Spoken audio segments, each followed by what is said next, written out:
MLA பாண்டிச்சேரியில் பதுங்கி இருக்கிறாருன்னு பாஜகக்காரங்க போய் பிடிச்சி கொடுத்து டிடிவிட்டு கொடுக்குறாங்க. காமராஜ் சொல்கிறாரு, 2 பேரும் தாயா பேசணும். எங்க விஜய்கிட்ட 2 பேரும் பேசி தான் நாங்கள் சில பெட்டிகளை வாங்கினோம். இப்போ என்டிஏ கூட்டணியில் வெற்றி பெற்ற பிறகு நீ எப்படி விஜய் கூட்டணிக்கு சேரலாம்? அமித்ஷா கூப்பிட்டு என்ன நடக்குன்னு எனக்கு தெரியும், அதான் மேலிருந்து உங்களை கண்காணித்து கொண்டே இருக்கிறேன் சேட்டலைட்டில் சொன்ன பிறகு அப்போ ஒரு புகார் பதிவாயிடுச்சு. யாருக்கிட்ட? ஆளுநர்கிட்ட. இப்போ யாரு போலீஸு? இப்போ யார் முதலமைச்சர்? ஆளுநர் தான். ஆளுநர்கிட்ட புகார் பதிவாகி விட்டது. ஹைவேஸ் எல்லாம் கான்ட்ராக்ட் கொடுக்குறேன், ஒரு 100 கோடி ரூபா. நீ இப்போ வேலையே செய்ய வேண்டாம், எடுத்துக்க. எல்லாம் எடுத்துக்கிறேன், நீயும் எடுத்துக்க. இதெல்லாம் அப்படியே டேப் பண்ணி கொண்டு போய் எடப்பாடிகிட்ட யார் கொடுத்துட்டான்? அந்த கட்சி எம்எல்ஏக்கள் கொடுத்துட்டாங்க. ஆளுநருக்கும் குடியரசுத் தலைவருக்கும் அதிகாரம் இருக்கு ஒரு மாநிலத்தில் எப்போ உங்களுக்கு பதவி பிரமாணம் பண்ணி வைக்க வேண்டும் என்பது. அப்போ உங்கள் மீது நிறைய புகார் வருது, நிறைய லஞ்சம், லாவண்யம், ஊழல். தூய சக்தி மேலேயே தீய சக்தி புகார் கொடுக்குது.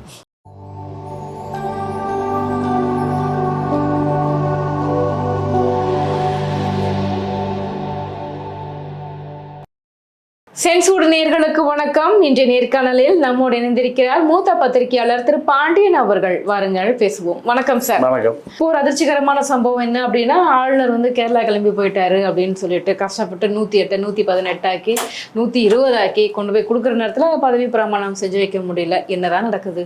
இந்த கூட்டணியே ஒரு குதிரை பேர கூட்டணி. கோடிகள் கைமாறி, பெட்டிகள் கைமாறி. அப்போது இது ஒரு பொருந்தா கூட்டணி. டிடிவி அமமுகவுடைய கட்சி எம்எல்ஏ தலைமறைவு. கட்சி தலைவர் எங்கடா எம்எல்ஏவை காணான்னு தேடுறாரு. எம்எல்ஏ பாண்டிச்சேரியில் பதுங்கி இருக்கிறாருன்னு பாஜகக்காரங்க போய் பிடிச்சி கொடுத்து டிடிவிட்டு கொடுக்குறாங்க. காமராஜ் சொல்கிறாரு, 2 பேரும் தாயா பேசணும். எங்க விஜய்கிட்ட 2 பேரும் பேசி தான் நாங்கள் சில பெட்டிகளை வாங்கினோம். இப்போ என்டிஏ கூட்டணியில் வெற்றி பெற்ற பிறகு நீ எப்படி விஜய் கூட்டணிக்கு சேரலாம்? இது எப்படி சாத்தியம்? ஆளுநர் மாளிகையில் போய் பத்திரிகையாளர்கள் சந்திக்கிறார். ஆளுநர் மாளிகையில் பத்திரிகையாளரை சந்தித்து, குதிரை பேரம் நடந்த என்னுடைய வேட்பாளரை கடத்தி கொண்டு போய் விட்டார்கள். கட்சி தலைவருமாயா கடத்திட்டு போவாங்க? எல்லாம் பேசி தான் பொட்டியை வாங்கியிருக்காங்க, வெயிட்டான பொட்டி. அமித்ஷா கூப்பிட்டு என்ன நடக்குன்னு எனக்கு தெரியும், அதான் மேலிருந்து உங்களை கண்காணித்து கொண்டே இருக்கிறேன் சேட்டலைட்டில் சொன்ன பிறகு அப்போ ஒரு புகார் பதிவாயிடுச்சு. யாருக்கிட்ட? ஆளுநர்கிட்ட. இப்போ யாரு போலீஸு? இப்போ யார் முதலமைச்சர்? ஆளுநர் தான். ஆளுநர்கிட்ட புகார் பதிவாகி விட்டது. அப்போ விஜய் கட்சி குதிரை பேரம் நடத்துகிறது. அத்தனை பேரையும் காசுக்கு விலைக்கு வாங்குறீங்களா? உறுதியாகி போச்சு. 1.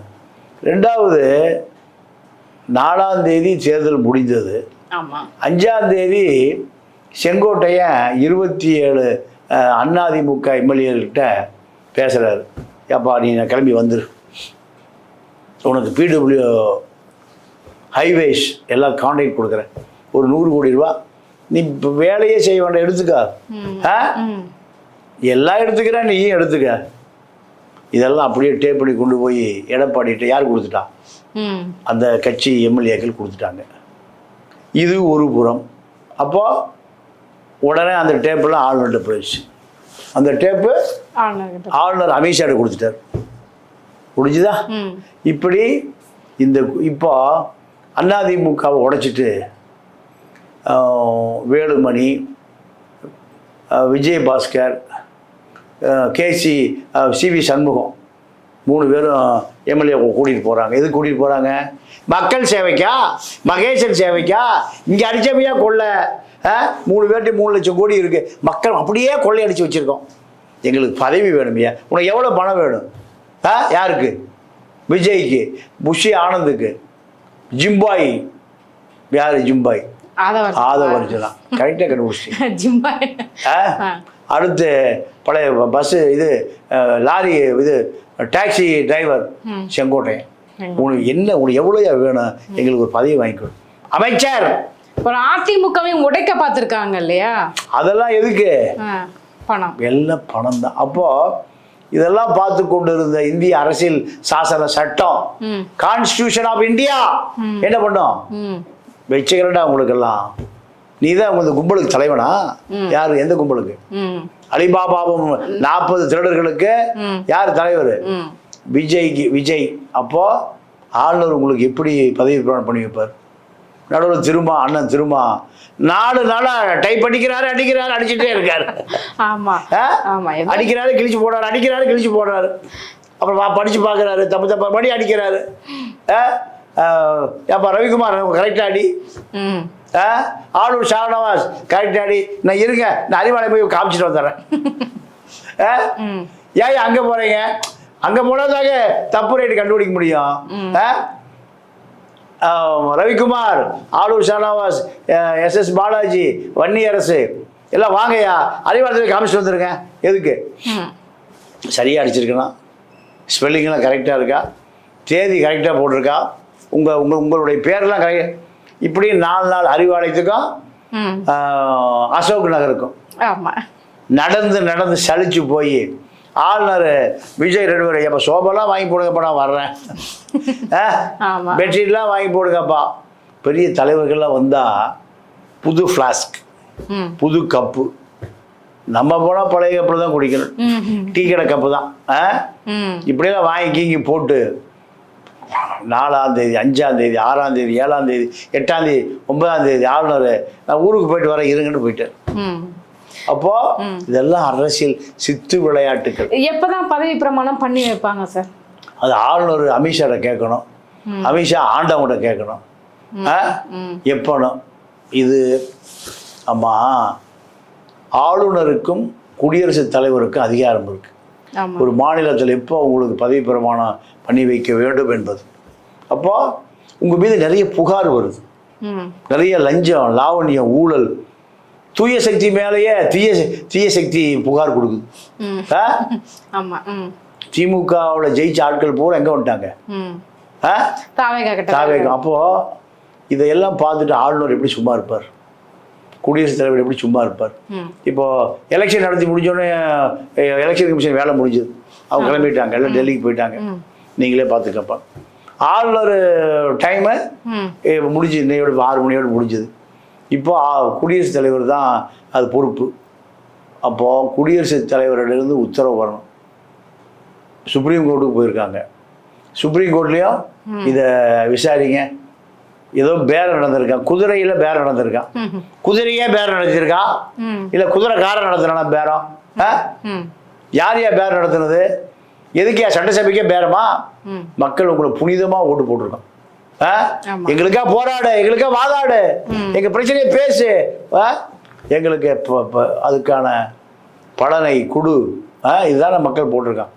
போகும்போதே லஞ்சம் வாங்கிட்டு போனீங்கன்னா, கட்டிங் வாங்கிட்டு போனீங்கன்னா. இது ஓட்டு போட்ட மக்கள் வந்து இதை உணர்றாங்கன்னு நினைக்கிறீங்களா சார்? ஏன்னா இப்போ பார்த்தீங்க அப்படின்னா சோசியல் மீடியாவில் ஒரே அழுகையும் கண்ணீரும் கம்பளையுமா இருக்கு. எங்கள் அண்ணனை சிஎம்மாக்க விடாமல் தவிச்சிட்டு இருக்காங்களே, எங்கள் அண்ணனை ஏன் இப்படி பண்ணுறீங்க, எங்கள் அண்ணனை கஷ்டப்படுத்துறீங்களே, ஆளுநர் மீது புகார், திமுக தான் காரணம். இதெல்லாம் பார்க்கும்போது உங்களுக்கு எப்படி இருக்கு? இந்த மக்கள் பாவம், அப்பாவின்னு நினைக்கிறேன். அப்பாவி மக்கள் அறியாமையில் கிடக்கிறார்கள். திமுகவை எதுக்கிறக்கு, ஒழிக்கிறக்கு, அழிக்கிறக்கு கோடம்பாக்கத்தில் போய் ஆளை பிடிச்சிட்டு வராங்க. எங்க? கோடம்பாக்கம். கொஞ்சம் குமரிகள்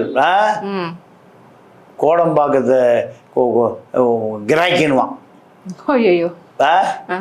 இப்படி இவன் பாவம் நல்ல தலைவனே கிடைக்கல.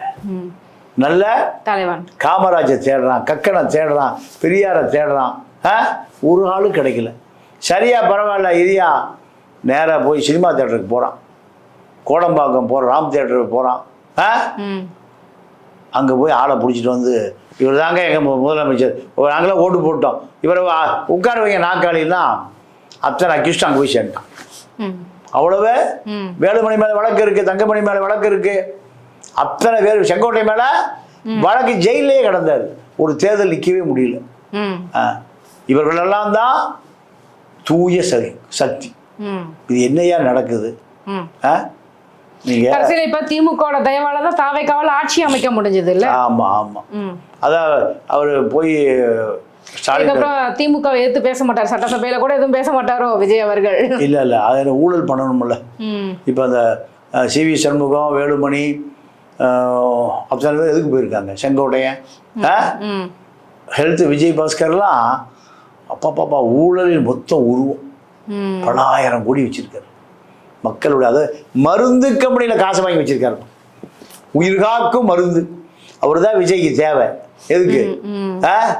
கல்வியில ஊழல், கல்வியில ஊழல், உள்ளாட்சியில ஊழல், செங்கோட்டையன் கல்வி ஊழல். இவர்களை வைத்து தான் நீங்க விஜய் ஆட்சி நடத்த போறாருன்னு மக்கள் ஒரு பெரிய கேள்வி கேட்கறாங்க. சார் இப்போ வந்து பார்த்தீங்கன்னா இது வரைக்கும் அவர் ப்ரெஸ் மீட் கொடுத்ததே இல்லை விஜய் அவர்கள், பத்திரிகையாளர்களை சந்திச்சதே கிடையாது. இப்போ வந்து பார்த்தீங்க அப்படின்னா ஓகே, நீங்கள் வந்து மெஜாரிட்டி ப்ரூவ் பண்ணிட்டீங்க, இதற்கப்புறமாவது பத்திரிகையாளர்களை சந்திப்பார்களா? ஏதாவது பேசணும், மக்களுக்கு ஏதாவது நன்றி தெரிவிக்கணும். ஆனால் இப்போ வரைக்குமே பாஜகவை எதிர்த்து, ஆளுநர் எதிர்த்து ஒரு வார்த்தை கூட பேசலை. அதுவுமே எனக்கு பேசு பொருளாக மாறி இருக்குல்ல? இல்லை, அவர் பாவம், அவர் சினிமா நடிப்பார், டான்ஸ் ஆடுவார், காதல் பண்ணுவார், களியாட்டம் பண்ணுவார். இதுதான் அவருக்கு தெரியும். அவரை கொண்டு வந்து ஆளுநர் எதிர்த்து பேசு, மோடியை எதிர்த்துக்கா பிரச்சாரத்தின் போது அவ்வளோ பேச்சு பேசுனீங்களே வேன் மேலே ஏறிக்கிட்டு. இல்லை, அதெல்லாம் மக்கள் ஓட்டு போட வரைக்கும் போட்டு ஓட்டு போட்டான். இவ்வளோ ஓட்டு போட எனக்கே தெரியாது. 2 தொகுதியில் ஜெயிப்போம்னு தெரியாது. 1 தோத்துருமையா 2 நிற்போம். இப்போ பார்த்தா 108 ஜெயிச்சிருக்கோம். அது கிளாம்பாக்கத்தில் பஸ் ஓடிச்சுன்னா இன்னொரு 10 ஜெயிச்சிருப்போம். கிளாம்பாக்கத்தில் பஸ் எல்லாம் நிறுத்தி விட்டாங்க. பாவிக்க அந்த திமுக பயிலுவோ இல்லைன்னு இன்னொரு 10 வந்திருக்கு, திமுக 10 காணாம போயிருக்கும். கிளாம்பாக்கம் பஸ் ஸ்டாண்டு அரசியல் மையமாக மாறி இருக்கு. இதெல்லாம் அதிகாரத்துக்கு வருகிற வரை தான் அதெல்லாம் நடக்கும். அதிகாரத்துக்கு வந்துட்டா அமைதி அடங்கி போகுது. ஸ்டாலின் சொல்லிட்டாரு, 6 மாதம் நானும் பேச மாட்டேன், நீயும் பேசக்கூடாது. எப்படி 6 மாதம் நான் செஞ்ச ஊழலை நீ பேசக்கூடாது, விசாரிக்க கூடாது. நான் 6 மாதம் நீ ஊழல் பண்ணிக்க. நமக்குள்ள ஒரு எக்ரிமெண்ட்யா, நீ 6 மாதம் நான் 6 மாதம், காடு 6 மாதம் நாடு 6 மாதம். அதுபோல் நீ 6 மாதம் ஊழல், நான் 6 மாதம் ஊழல். நான் புது ஊழல், நீ பழைய ஊழல். இப்போ பார்த்தீங்கன்னா உங்களுடைய அனுபவத்துக்கு வரைக்கும் சொல்லுங்க, இந்த ஒரு சூழ்நிலையை, இப்படி ஒரு தொங்கு சட்டசபையை, இப்படி ஒரு கூட்டணி கட்சிகளை வைத்துக்கொண்டு 5 வருட காலம் விஜயால் வந்து பூரணமாக ஆட்சியை முடிக்க முடியும்னு நினைக்கிறீங்களா? நல்லா முடிக்கலாம். கருணாநிதி 85 வச்சு தானே முடிச்சார் 5 வருஷம். சார், கருணாநிதியும் விஜயும் ஒன்று எனக்கு என்ன பெரிய வித்தியாசம்லாம் தெரியல, 2 ஒன்று தான். அவருக்கு அரசியல் சாதுரியம், அவருக்கான அனுபவம் எல்லாம் இருக்குல்ல சார்? இவருக்கு அனுபவம் வந்துடும். அனுபவம் வந்துடும். ஆளுநர் பார்க்கும்போது சால்வியை வாங்கிட்டு போகலை, பூங்குத்து வாங்கிட்டு போகல, அப்புறம் சொன்னா வாங்கிட்டு போயிட்டார். அனுபவத்தை கருணாநிதி பிறக்கும் போது என்ன பெரிய முதலமைச்சராக பிறந்தாரு இல்லை. இங்கே எல்லாருமே அனுபவங்களை கற்றுக்கொண்டது தான்.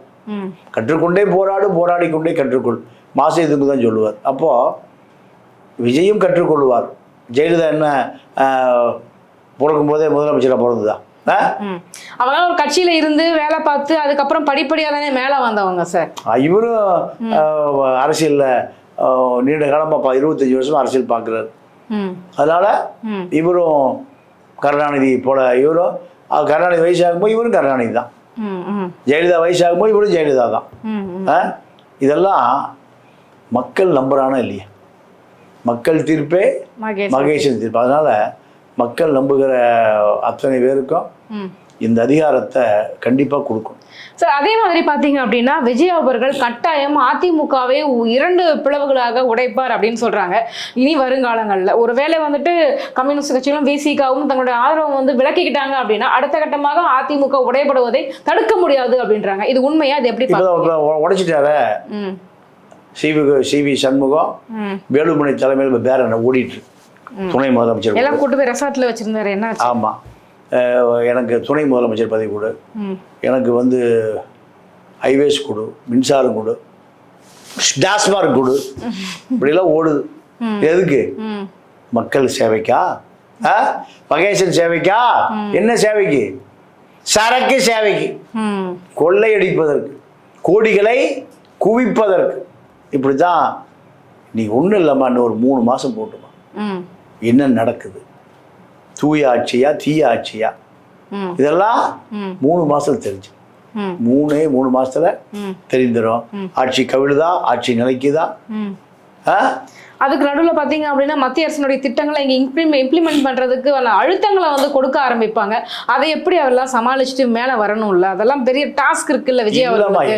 எல்லா அதிகாரிகள் இருக்காங்கம்மா, ஐஏஎஸ் அதிகாரிகள், ஐபிஎஸ் அதிகாரிகள், கவர்மெண்ட் செக்ரட்டரிகள், முதலமைச்சர் அலுவலக அதிகாரிகள், இப்படி பல அனுபவம் வாய்ந்த அதிகாரிகள் இருக்காங்க. அவர்கள் இதையெல்லாம் சரி பண்ணிடுவோம். தெலுங்கானாவில் ரேவந்த் ரெட்டி முதல்ல சிஎம் உட்கார்ந்தாரு, அமைதியா போயிட்டு இருக்கேன். அதனால அதிகாரிகள் இந்த அரசை இயக்குவார்கள். அதனால விஜய்க்கு அனுபவத்தை கற்றுக்கொள்வார். கருணாநிதி முதல்ல சிஎம் உட்கார்ந்தாரு. கருணாநிதி சிஎம்க்கு 47 வயசு, இவருக்கு 49.